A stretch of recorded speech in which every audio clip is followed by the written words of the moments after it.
Hello, and welcome to How to Write a Debate Case in Lincoln Douglas and Public Forum Debate. My name is Jet Smith, and I am the head coach at Highland High School in Pocatello, Idaho.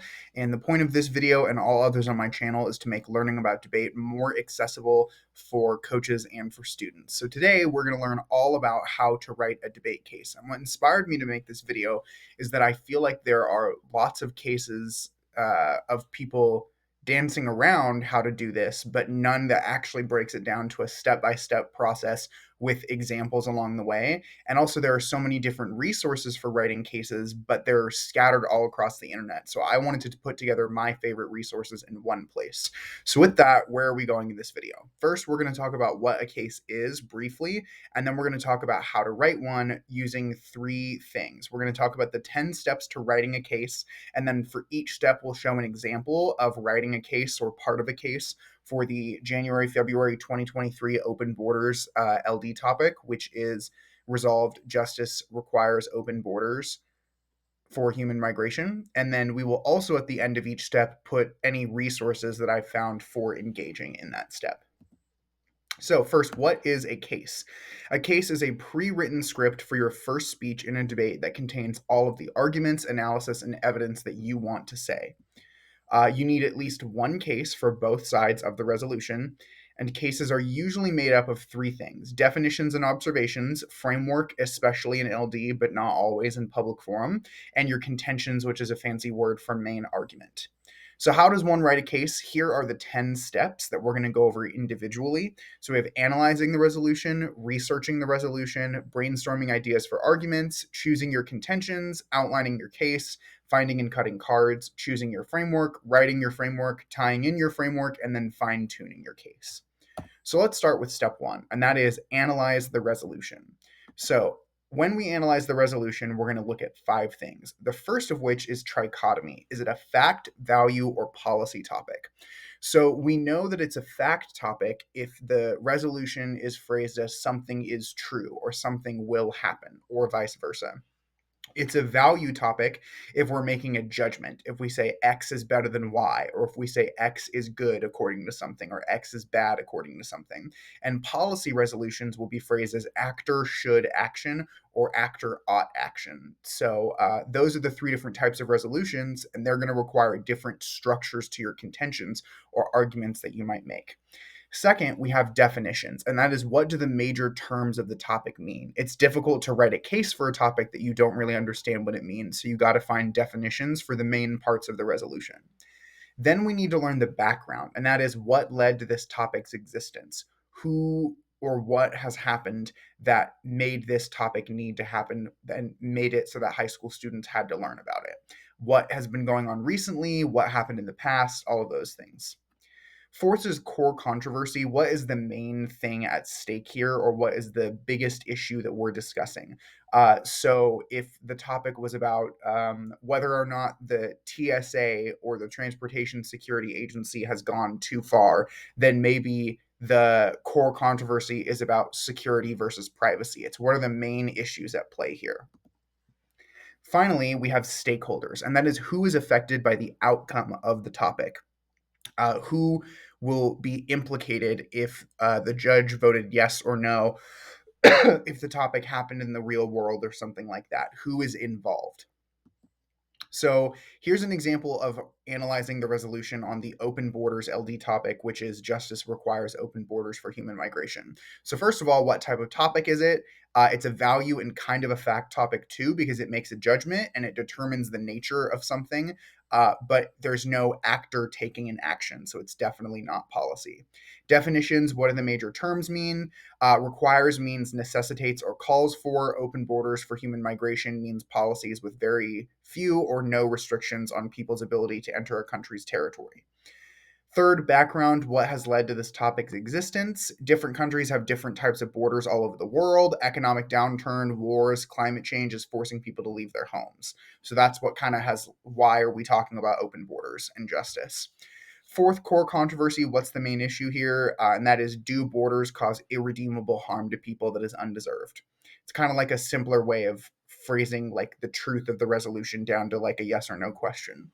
And then finally, who is affected by the outcome of the topic? Migrants, the people migrating themselves, the citizens of the host countries and the home countries that are being left and gone to, politicians, and businesses. So, if you are looking for resources on how to analyze a resolution, here is a template that I made that goes through all the different questions. And then you could also talk about frameworks underneath this as well, which is a different part of the 10 steps. So, step two is research the resolution. Research the resolution. So you are going to read articles, watch news clips, listen to topic lectures, listen to podcasts, talk to your coaches, just learn as much as you can about the resolution.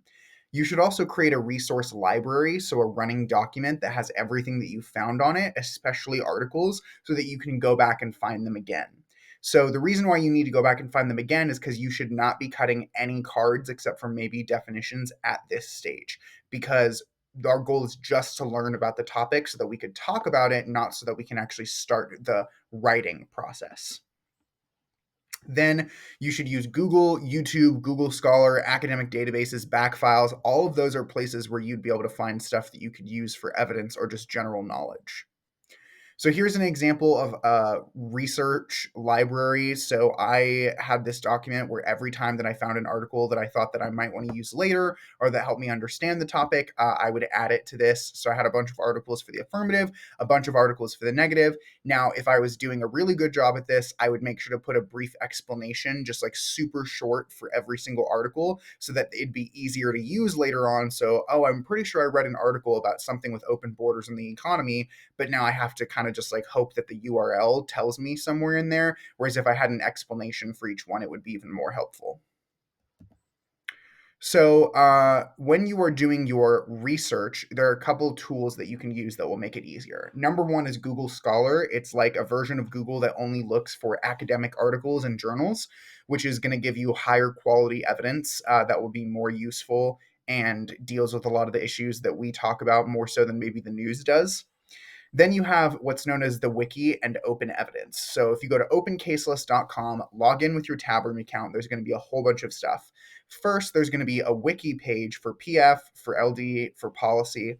And those pages are where teams, after doing debates or even before doing debates, will go online and publish either their full cases or the citations for their cases on their team's page so that people who debate them have an idea of what they're talking about so that debates can be more well prepared and more accessible. So you can use the wiki to look for ideas of what people are talking about on the resolution. A lot of the times the resolutions that are debated throughout the year in LD and PF, we vote on them or we know what the potential topics are all the way back in June. So debate camps will start doing tournaments on those topics in the summertime. So sometimes even a topic that won't come out for months already has stuff on the wiki for it, and you can go there to kind of learn about it.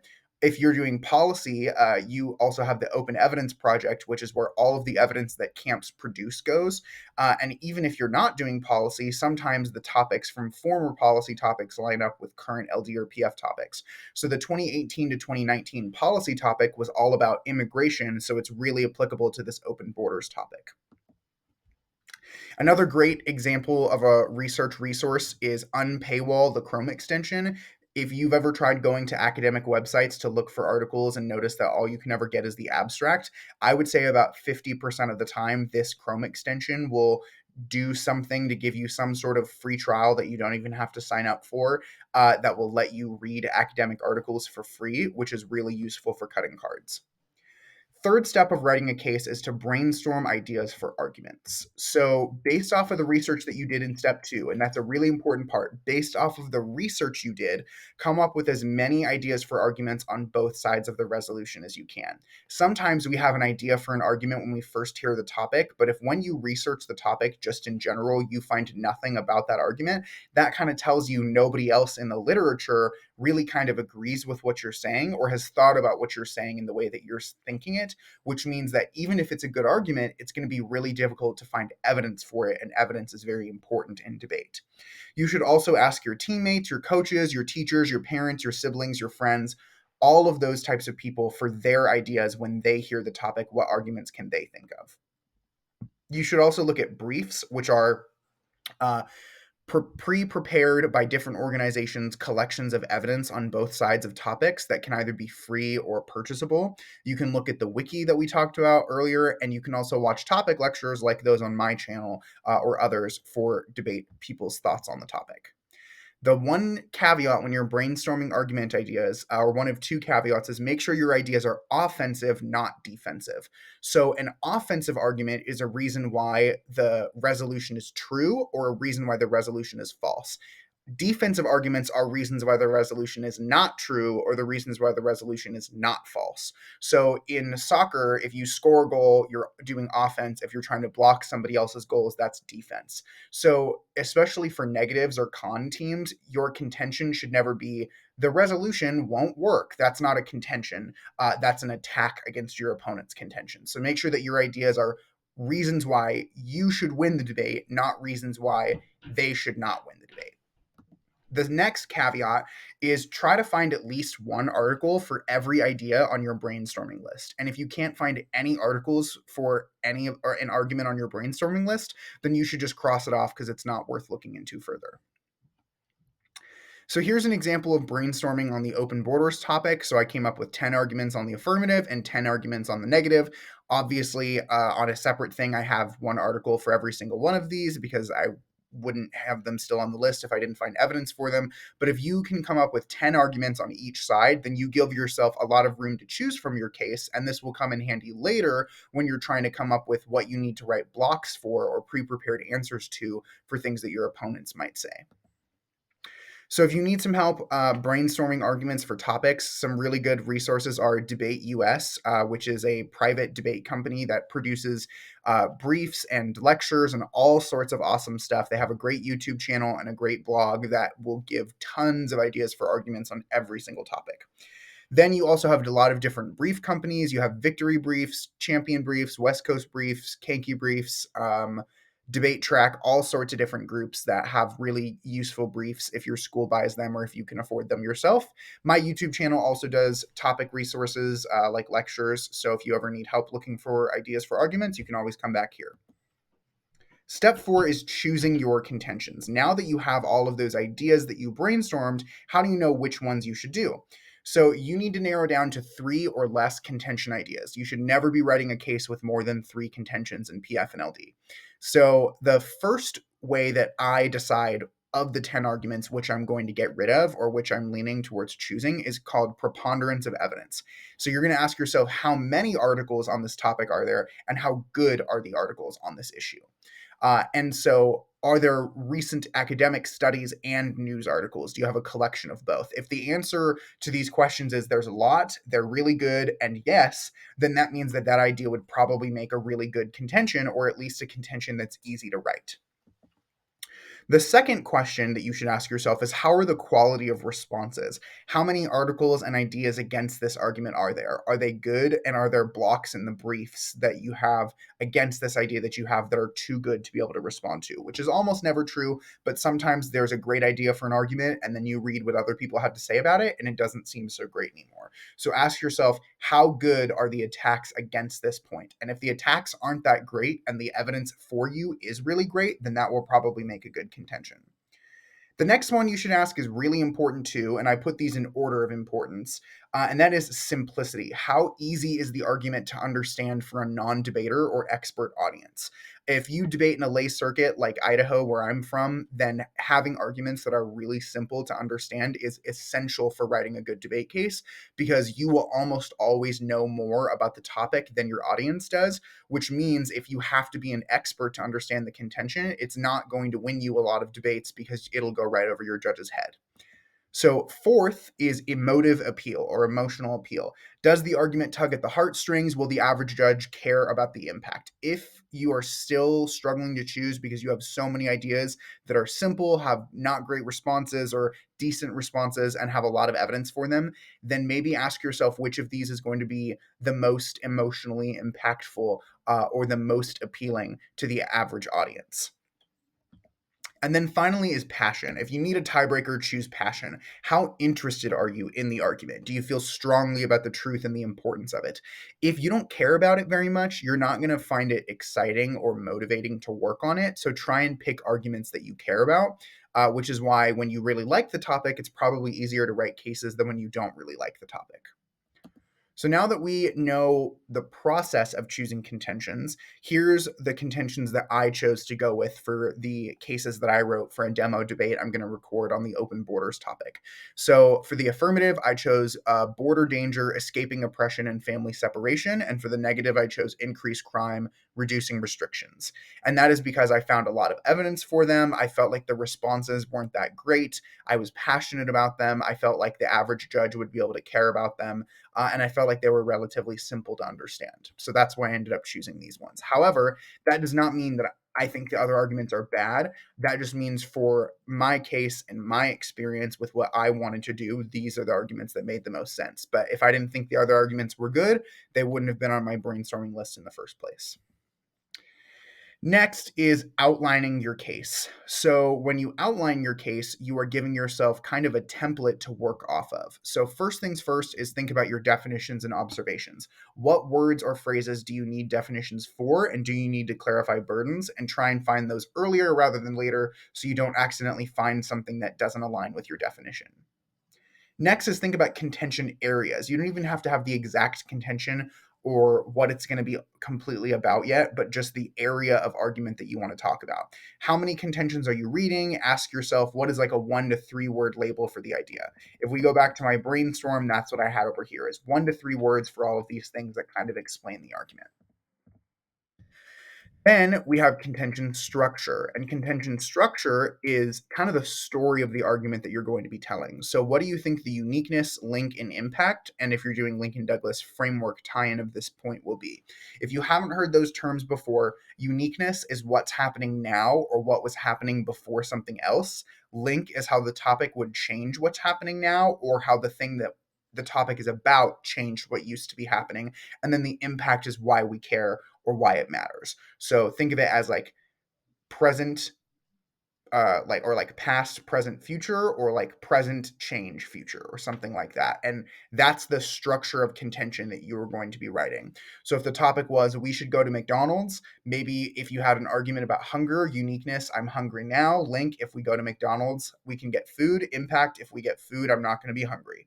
And so uniqueness, link, and impact is really important to each argument that you want to make. So you should ask yourself, okay, so I want to read the family separation argument. What would the uniqueness be? Well, I need to say that there's a problem right now because I want the judge to vote for my side to fix the problem.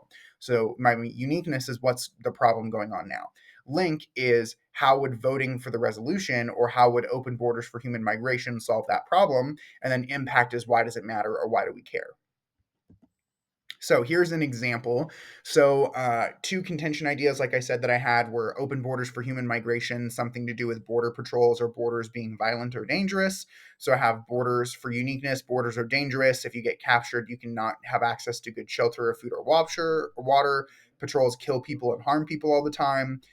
For the link of how it would change, open borders remove the dangers of crossing from violent patrols, and then the impact is making border crossing safer, saves lives, and prevents traumatic experiences. Whereas for contention two, open borders for human migration, something to do with family separation, uniqueness, controlled and closed borders separate and destroy families, link, open borders allows families to be together again, impact, family separation is traumatizing and worsens mental health. So you can see I have a clear problem, solution, impact, or problem, or what's going on now, how we're going to change it, why we care. So if you need examples, or not examples, resources for outlining your case, I have added links to templates for the affirmative and the negative in LD, as well as the pro and the con. You are welcome to make copies of them and change them however you like, but this kind of creates a fill in the blank resource for you to write your cases, which I think is helpful. Step 6 is finding and cutting cards. This is the bulk of the process. That should say step 4, finding and cutting cards. So step number 1 is finding the evidence itself. So you need to look at more than just the first page on Google. Check Google Scholar, check the wiki, check open evidence, check briefs, check databases and journals and back files and everything that you can possibly think of. Even the library is a great place to find evidence. So do not just check the first page on Google and then decide, oh, I guess this argument isn't very good because there wasn't evidence on Google. So once you find the evidence, you have to make sure that the evidence is good. So you have to apply what's known as the CRAP test. The CRAP test is 5 things. Currency, is it timely?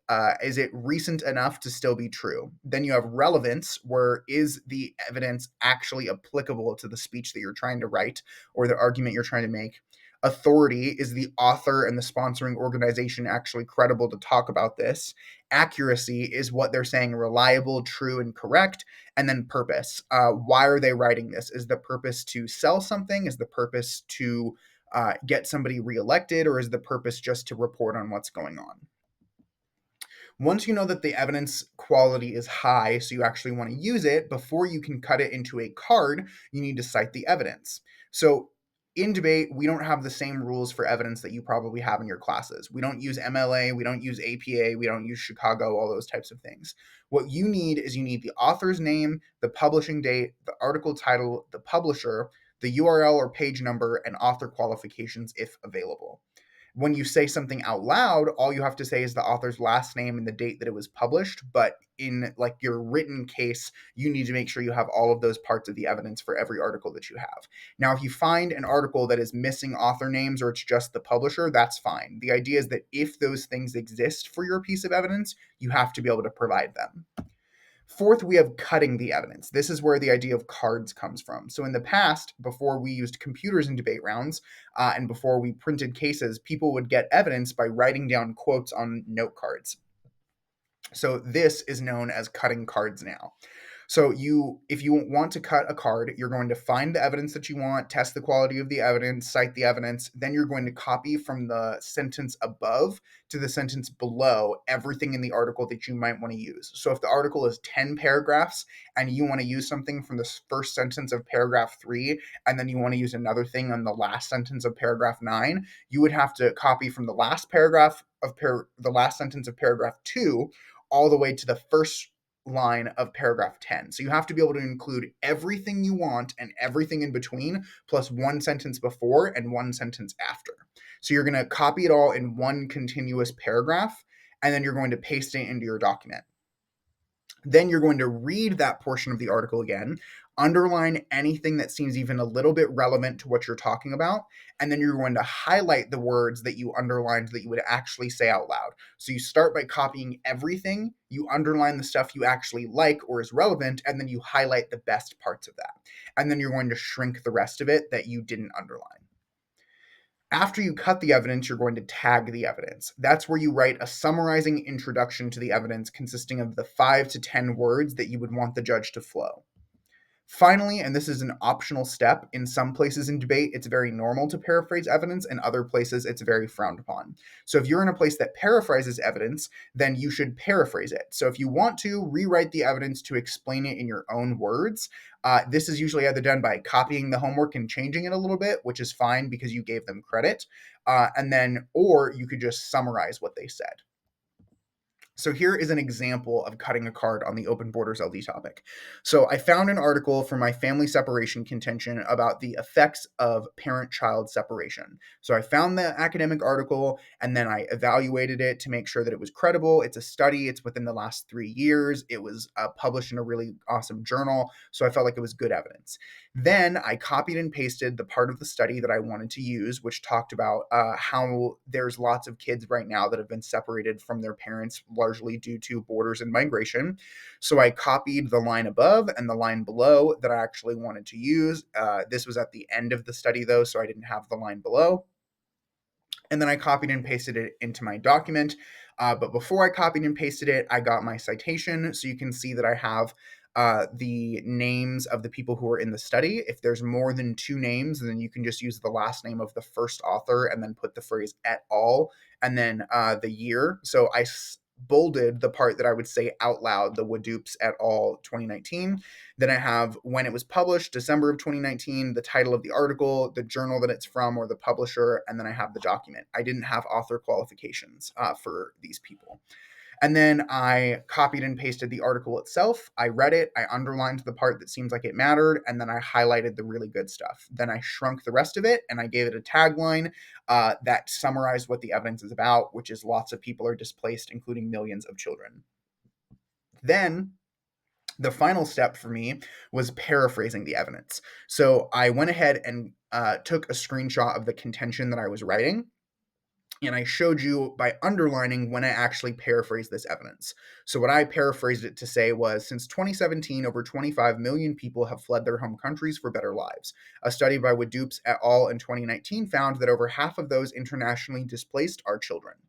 So I took all of the stuff that was in green and I paraphrased it to say that. And then I inserted the rest of the contention so that you can see when you're writing a contention as part of your case, it's all about taking evidence that you find and then either putting it in card by card by card format or putting it into paraphrased format, which is what I have shown an example of. So that first big block of text is pretty much my uniqueness, talking about what's going on now. Then I have the link about how open borders for human migration would fix it.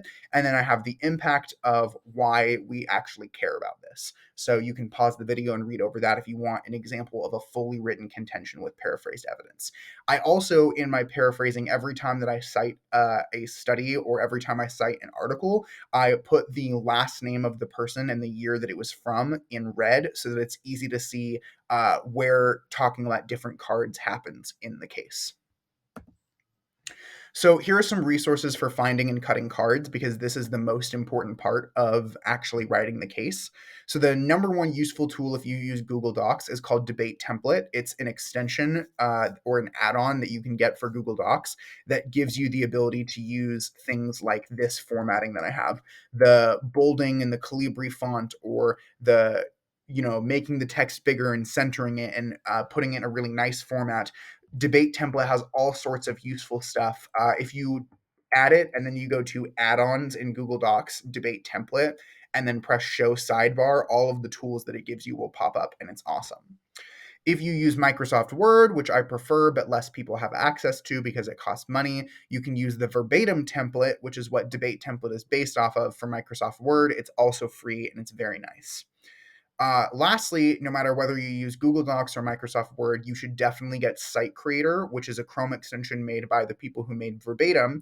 And what it does is it pops this little box in the bottom right-hand corner or left-hand corner of every article that you read, and it auto creates a citation. And then it also gives a grade for the citation so that you can see if it created a good citation or a citation missing lots of stuff. And that will drastically reduce the amount of time that you have to spend copying and pasting and using EasyBib and other things like that to cite your cards correctly. Step 7 is definitely a must-do for LD, but not everybody in public forum reads frameworks, so this part might not be as relevant to you if you do PF, but it's definitely important if you do LD. So step 7 is to choose your framework. So step 1 is choosing your observations because those are part of framework. Sometimes in public forum or sometimes even in LD, you might not read definitions, you might not read observations, but that's, if you do, here's what you got to ask yourself. Are there words or terms in the resolution that would confuse the judge or lead to you or your opponent not clashing where you're arguing different things or set up a bad debate if not clarified? If so, you probably need some observations. And then if you're doing LD, you need to choose your value premise. Now, the value premise is the ultimate goal that you're trying to achieve in the debate or that the judge should be trying to achieve as an ethical decision maker. And to figure out what the value premise should be, you should look at the evaluative term in the resolution. So if the resolution uses the word ought or obligation, you should probably value morality. If it uses the word just or unjust, you should probably value justice. If it uses words like state or governments, you could probably value governmental legitimacy. And if it uses democratic or in a democracy, you could probably value democracy. The most common values are morality and justice, but sometimes governmental legitimacy and democracy make sense too. Pretty much every other value isn't really found in the topic, so I wouldn't use them, but a lot of people do anyways. Once you know that and you've chosen your value premise, if you're doing Lincoln Douglas, you need to choose what's known as your value criterion. Or if you're doing public forum, usually you just have what's known as a standard.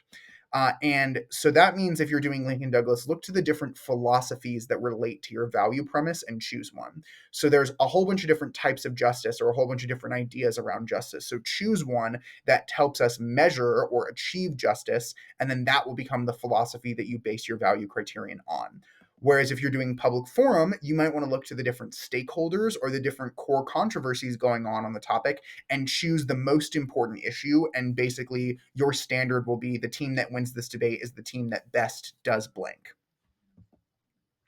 Once you know in general what your framework is going to be, you need to come up with reasons why the judge should actually use that. A framework is an argument about what arguments actually matter. So you need to think of reasons why you have the best way to judge the debate, or the best way to understand the debate or the topic itself is through your framework. And then finally, you need to choose a thesis statement. And a thesis statement is the central argument that strikes at the heart of the resolution that you will prove true through multiple supporting arguments. And the same way that you have a thesis when you write an essay, you should have a thesis when you write a case. So here's an example of choosing your framework on the open borders topic. So, step number one, choose your observations. So, I decided that for observations on this topic, I needed to make sure that I had a definition for the word requires and a definition for the phrase open borders for human migration. I also wanted to talk about how this is not a policy topic, so neither side has to prove about the implementation issues of open borders. Second, in Lincoln Douglas, you'd have to choose your value premise for this topic because it's justice requires open borders for human migration. I chose justice because it's in the topic. Third, if you're doing LD, which is what this example is about, choose your value criterion. I decided to go with the philosophy about structural violence. And so that's where I'm going to find my criterion from. Then I needed to choose reasons why that framework is good or why it should be used. And my ideas were one, my value is good because the topic says justice requires. Two is that structures or structural violence is where we get our sense of justice from. And then lastly is structural violence is the best criterion because it changes our perception of what people deserve, and that's inherent to justice. And then lastly, choose a thesis statement. So the thesis statement is usually what's known as a syllogism, and that's a three-part argument where you basically say something like if A equals B and B equals C, then A equals C also. So justice requires something to do with structural violence, open borders something to do with structural violence, therefore justice requires open borders for human migration. And so whatever I phrase my criterion as is going to replace that X structural violence. So, if you need help choosing a framework, especially in LD, I know that it can be overwhelming and there's so many different ones to choose from, but sometimes when you're starting out, you don't know what your options are to choose from. So, I've attached a really small Google document that I made that basically goes through the different major values morality, justice, governmental legitimacy, and democracy, and gives a whole bunch of types of philosophy that you could look into, along with an example of how you could phrase the criterion for that overall value using that philosophy. Eighth step is to write your framework. So when you're writing your framework, first you have to look at your observations. So if the resolution needs definitions or additional clarifications of what you and your opponent should or shouldn't or mustn't argue, then you should definitely put that at the top. If you're doing LD, then now you have to choose your value premise. So once you've chosen your value premise, in the example justice, you need a piece of evidence that clearly explains what you mean by or your version of that value premise, because not everybody has the same definition or understanding of morality or justice or governmental legitimacy or democracy. Third, if you're doing LD, you need to choose your value criterion, or if you're in PF, you need to choose your standard. Both of them should be phrased as a noun or should be a phrase with both a verb and a noun. So Xing Y. So if we go back to my resource, you can see for the philosophy of libertarianism, we have resisting unnecessary government intrusion, upholding, preserving, respecting, ensuring, promoting. All of those are different words that could be your ing word. And then your noun should come from the philosophy that you're using for your criterion. Or if you're doing public forum, maybe it doesn't come from philosophy, but if you're saying arguments about the economy are the most important, then your standard would be ensuring economic growth or promoting economic growth or something like that. Make sure that you have a card that clearly explains what you mean by or what your version of the value criterion is. Maybe not in public forum do you need a card, but I definitely think in LD you need a card. especially if it's coming from like a complicated philosophy. Fourth is you have to have reasons to prefer your framework. And so, framework is an argument about what arguments matter the most. So, in the same way that you would never just make an argument with no warrant or no evidence, an argument needs claim, warrant, and data. So, the claim is your value premise and your value criterion or your standard. Your warrants are the reasons why you prefer those things, and then your data is the evidence to back up your reasons to prefer. So, whatever you decide, you need to tell the judge actual reasons as to why they should use that framework. You can't just say, this is my value, this is my criterion, moving on to my contentions, because you haven't actually given the judge a reason why they should use that value or why they should use that contention, let alone have you really explained what they even mean. Finally, is based off of your earlier things, your value, your criterion, your standard, you need to combine those together with the resolution to create a thesis statement. So you combine your value premise and criterion or standard with the resolution to give the judge a clear picture of what your case will prove. So here's an example of writing a framework on the open borders case. So step one, observations. I have a definition for open borders. Open borders for human migration means a situation in which people can enter and leave a country easily, according to Cambridge Dictionary, no date. I have the same thing for the word requires.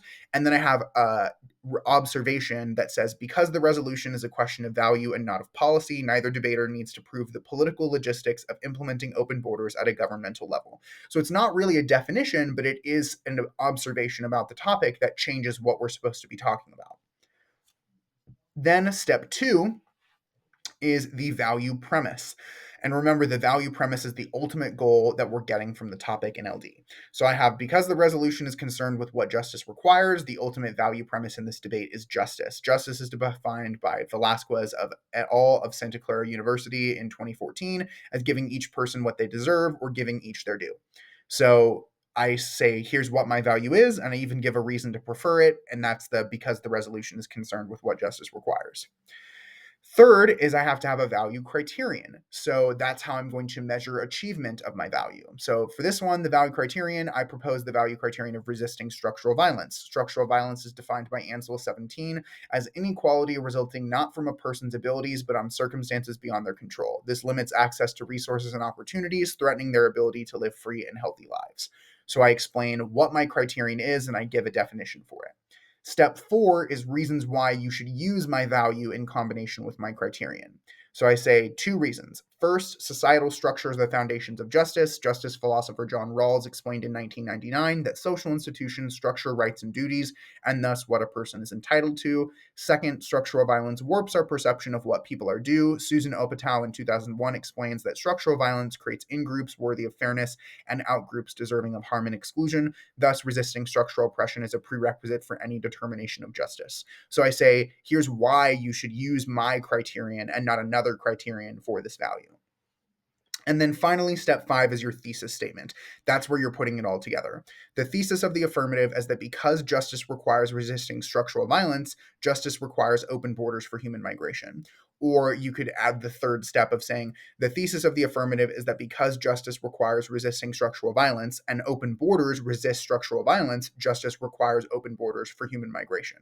So you put all of it together. So, if you need help on writing a framework, which is very difficult, especially in LD for beginners, I have a whole bunch of resources. The best resource ever is go to speechanddebate.org, follow this link, and if your school is a member school, take their Intro to Framework course, and it will tell you everything that you need to know about framework.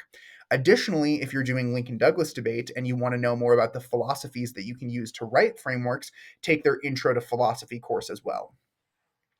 You can also follow along with this presentation and drive of resources all about the value criterion from Wyoming, put together by Laurent Zhao, and then or Laurent Zhou. And Laurent Zhou also has a 3-part article series about properly conceptualizing the value criterion in LD debate, which are 3 blog articles that are very good about the criterion specifically. And then there's also one article that I found about framework in PF that is a little old, but the second part of it is really useful, and it's all about framework in public forum. 9th step, we're almost there at the end. This is where you tie in your framework to your contentions. So You need to explain under each of your contention why your contention's impact is an example of your value criterion or an example of your standard in PF. So here is the impact from the family separations contention that I showed you earlier. The impact of border-caused family separations is childhood trauma. Ellison 20 furthers that prolonged separations result in poorer learning and social behavior alongside intense stress, shortening life expectancy. So that's the impact, and now I have to tie it into framework. This is structurally violent, as Rojo of the University of California in 2019 illustrates that separations inflict intergenerational trauma on migrant families. This cruelty is justified by what Beauchamp of Vox in 2018 calls dehumanization, structuring immigrants as part of a social outgroup. So my framework is all about how we have to resist structural violence if we want justice. And I'm trying to get the judge to vote for the affirmative. And the way that I do that is by showing them voting for the affirmative is the way that you resist structural violence. And then once I've done that for all of my contentions, I take the impact and I show that it's an example of the criterion or an example of the standard. I need to have a summary after the impact that applies my thesis to this argument or applies this argument to my thesis. Thus, because justice requires resisting structural violence and family separations as a result of controlled borders are structurally violent, justice requires open borders for human migration. So that shows how you're writing the framework so that you can make your arguments look more important and prove the resolution true, or if you're negative, prove the resolution false. The 10th and final step of writing a case is fine tuning. Number one, and you should be doing this all throughout, is timing your case out loud. Think of your constructive speech time as a limit, as a budget. So if you're doing LD, you have a 6-minute AF constructive. And if you're doing negative, technically you're constructive 7 minutes, but you need to spend at least half of that attacking. So if you're the affirmative, you have 6. If you're the negative, you have at most 3.5. If you're in public forum, you have 4 minutes. As you are finishing parts of your case, so when you finish your framework, you should time it. When you finish your contention 1, you should time it. Always be timing. And here are some general guidelines that are not set in stone, but this is what I tell my kids to follow. So for your framework in Lincoln Douglas on the affirmative case, including observations and definitions, it should be 1.5 to 2 minutes, which leaves you about 4 to 4.5 minutes for contentions. If you're the negative, it should be 1 to 1.5 minutes, unless you agree with everything that they said, in which case you'll just skip that part of your case in the debate, leaving you 1 to 2.5 minutes for contentions. And then for PF cases, because they should both be equally long, framework should at most be 30 seconds, leaving you 3.5 minutes for your contentions. Now, as you're timing, if your case or a part of your case is too long, trim your evidence and analysis. If it's too short, add evidence and analysis. Second, you need to be proofreading your case out loud. It's not enough to just say it in your head, because sometimes stuff will sound better in your head or on paper than it does out loud. For every single sentence, ask yourself if this is the most efficient and the most effective way to say this. And hint, it's not going to be the first time you work on that sentence, so you need to revise it and make it better. Third is crowdsource your editing, because sometimes you just need a different pair of eyes. Read your case to non-debate people, to friends, to parents, to teachers. Make sure that it makes sense to them, because they're more like your audience that you're going to have to convince and around.